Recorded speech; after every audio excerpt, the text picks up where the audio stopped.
हम पढ़ेंगे दिल्ली सल्तनत जो 1206 से 1520 तक थी। दिल्ली सल्तनत जिसमें 5 वंश प्रमुख है। गुलाम वंश जिसे मामलुक वंश जो 1206 से 1290 तक था। खिलजी वंश जो 1290 से 1320 तक था। तुगलक वंश 1320 से 1412 तक था। सैयद वंश 1414 से 1451 तक था। लोधी वंश 1451 से 1526 तक रहा। इसमें सबसे पहले हम पढ़ेंगे गुलाम वंश जो 1206 से 1290 तक था, दिल्ली सल्तनत में रहा। दिल्ली सल्तनत इसके अंदर गुलाम मामलुक वंश 1206 से 1290। कुतुबुद्दीन ऐबक नंबर फर्स्ट शासक है। कुतुबुद्दीन ऐबक 1206 से 1210 तक संस्थापक रहा। ये गुलाम वंश का संस्थापक था जिसका शासनकाल 1206 से 1210 तक रहा। ऐबक इसके कबीले का नाम था। ऐबक का अर्थ है चंद्रमा का स्वामी। उपाधियां थी कुतुबुद्दीन ऐबक की कुरान खान, कुरान को पूरा याद होना, इसे कुरान पूरी याद थी।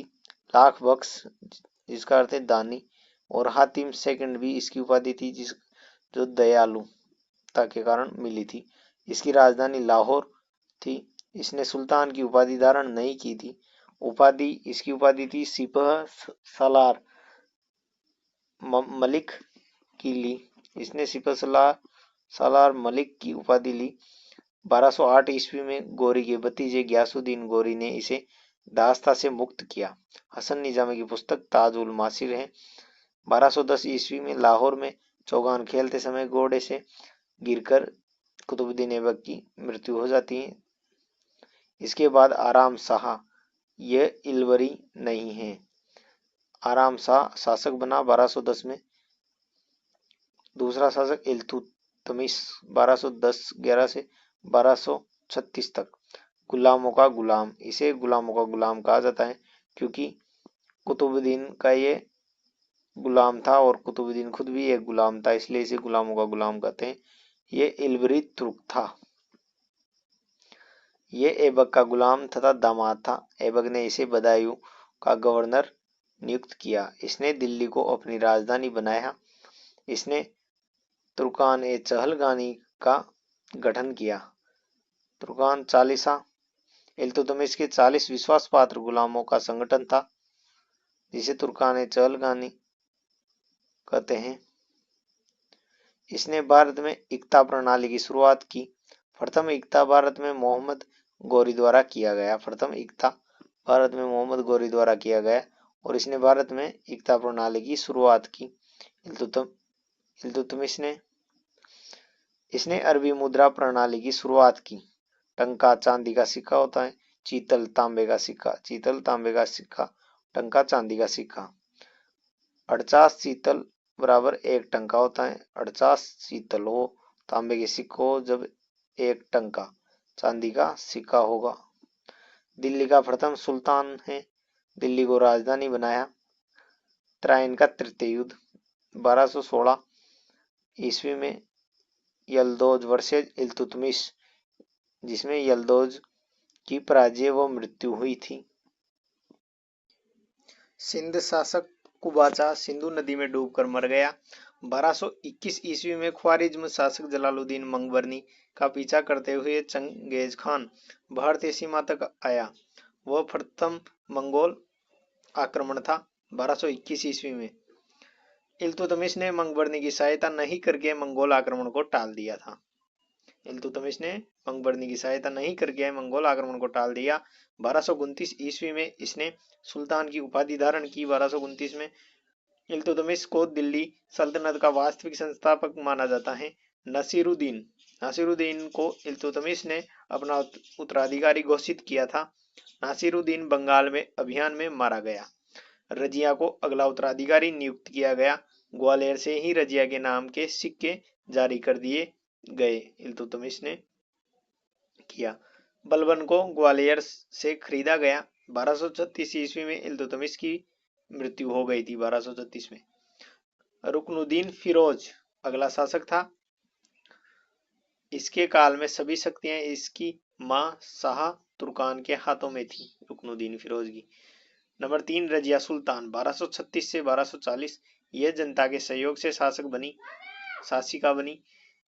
रजिया के वस्त्र, ये वस्त्र पहनती थी जो फेमस थे, कुबा कोट, कुलाहा टोपी, कुलाहा टोपी, कुबा कोट। रजिया घुड़सवारी, तीरंदाजी, शिकार इत्यादि में भाग लेती थी। रजिया के अधिकारी थे एतमीन अमीर हाजिब होता था, एतमीन अमीर हाजिब, कुबीर खान, एतमीन जो अमीर हाजिब के पद पर था, कबीर खान लाहौर का गवर्नर था। प्रथम विद्रोह, रजिया के काल में इसने प्रथम विद्रोह किया, कबीर खान। अल्तुनिया तबर हिंद का गवर्नर था। याकूत अमीर आखुर के पद पर था, याकूत अमीर आखुर। शाही अश्वशाला इसके नियंत्रण में थी, अमीर आखुर के याकूत था उसके पद पर। यह एक अफ्रीकी था, रजिया के साथ इसके अच्छे रिलेशन संबंध थे। ये एक काफिर था। अल्तुनिया ने तबर हिंद में विद्रोह कर दिया। रजिया इस विद्रोह का दमन करने हेतु गई। अल्तुनिया व रजिया ने विवाह कर लिया। इन्होंने दिल्ली पर आक्रमण व पराजित भी हो गए। कैथल हरियाणा के समीप में डाकुओं ने रजिया की हत्या कर दी थी। मिनाज उस सिराज, यह नासिरुद्दीन मोहम्मद का दरबारी विद्वान था। मिनास उस सिराज, इसकी पुस्तक तबकात ए नासिरी, यह दिल्ली में काजी के पद पर नियुक्त था। इसके अनुसार रजिया की असफलता का कारण महिला होना था। यद्यपि रजिया में सुल्तान के सभी गुण विद्यमान थे। बख्तियार खिलजी द्वारा नालंदा विश्वविद्यालय को जलाने की जानकारी भी यह ग्रंथ देता है। नंबर 4 शासक बहराम शाह 1240 से 42, 2 साल इसका शासन काल रहा, 1240 से 42। इसके काल में नायब ए मुमलिकात नामक एक नया पद सृजित किया गया। नायब ए मुमलिकात, यह प्रधानमंत्री के समान एक शक्तिशाली पद था। राजा के बाद सबसे ज्यादा शक्तिशाली होता था। प्रथम नायब ए मुमलिकात एतगीन बना अलाउद्दीन मसूद शाह। अलाउद्दीन मसूद शाह 5वां शासक 1242 से 46 के मध्य। नंबर 6 शासक नासिरुद्दीन मोहम्मद 1246 से 66, यह बलबन के सहयोग से शासक बना। यह बलबन का दामाद था। इसके काल में बलबन नायब ए मुमलिकात के पद पर था। नासिरुद्दीन मोहम्मद को दरवेश राजा के नाम से भी जाना जाता है। इसने बलबन को उलुग खान की उपाधि प्रदान की। इसे कुछ समय के लिए हांसी हरियाणा का गवर्नर नियुक्त किया। बलबन ने मंगोल नेता हलाकू के साथ समझौता किया 1258 में। इसका दरबारी विद्वान मिनास उल सिराज, इसका दरबारी विद्वान था मिनास उल सिराज, जिसकी पुस्तक है तबकात ए नासिरी जो फारसी में। नंबर 7 शासक गयासुद्दीन बलबन 1266 से 1286-87, गयासुद्दीन बलबन, यह इलबरी तुर्क था। यह इल्तुतमिश का गुलाम तथा चालीसा का सदस्य था। गयासुद्दीन बलबन यह इलबरी तुर्क था। यह इल्तुतमिश का गुलाम तथा चालीसा का सदस्य था। इसने चालीसा का दमन किया। विभिन्न सुल्तानों के अधीन बलबन के पद थे।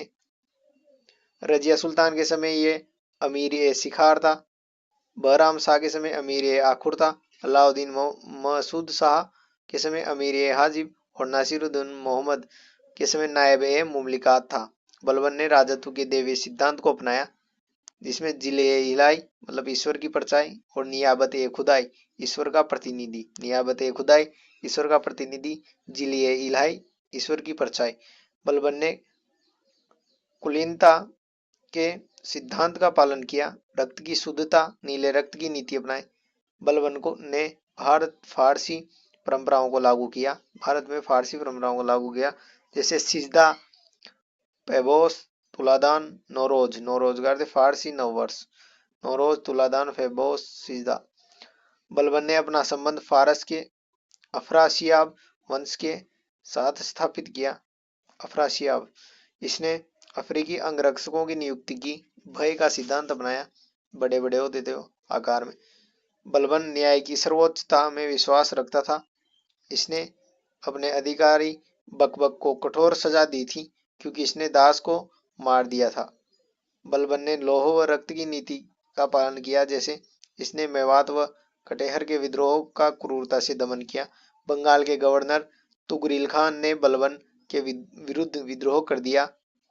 अमीन खान इस विद्रोह को दबाने में असफल रहा। बलबन ने इसे मृत्युदंड दे दिया। मलिक मुकदीर ने तुगरिल खान के विद्रोह का दमन किया। मलिक मुकदीर ने तुगरिल खान के विद्रोह का दमन किया। बलबन ने इसे तुगरिल कुश की उपाधि प्रदान की। बलबन ने 2 विभागों की स्थापना की। दीवान ने अर्ज आरिज जिसे सैन्य विभाग, दीवान बरीद गुप्तचर विभाग, दीवान बरीद गुप्तचर विभाग, दीवान अर्ज आरिज सैन्य विभाग। बलबन ने मोहम्मद को अपना उत्तराधिकारी घोषित किया। मोहम्मद मंगोलों के विरुद्ध लड़ते हुए मारा गया। बलबन ने इसे शहीद का दर्जा प्रदान किया। मोहम्मद ने ही सर्वप्रथम अमीर खुसरो को संरक्षण प्रदान किया। बलबन ने के खुसरो को अगला उत्तराधिकारी घोषित किया। 1286 ईस्वी में बलबन की मृत्यु हो गई। अमीरों ने के खुसरो को मुल्तान का गवर्नर नियुक्त कर दिया। वह के कुबाद को शासक घोषित कर दिया। के कुबाद 1286 से 1290 के शासक रहा। क्यूमर्स अंतिम शासक था जो 1290 में बना और इसके बाद गुलाम या मामलुक वंश समाप्त हो जाता है। क्यूमर्स का संरक्षक था फिरोज। फिरोज ने क्यूमर्स की हत्या कर दी। वह जलालुद्दीन की उपाधि के साथ स्वयं को शासक घोषित कर दिया और यहीं से खिलजी वंश का प्रारंभ हो जाता है और गुलाम वंश मामलुक वंश की समाप्ति हो जाती है।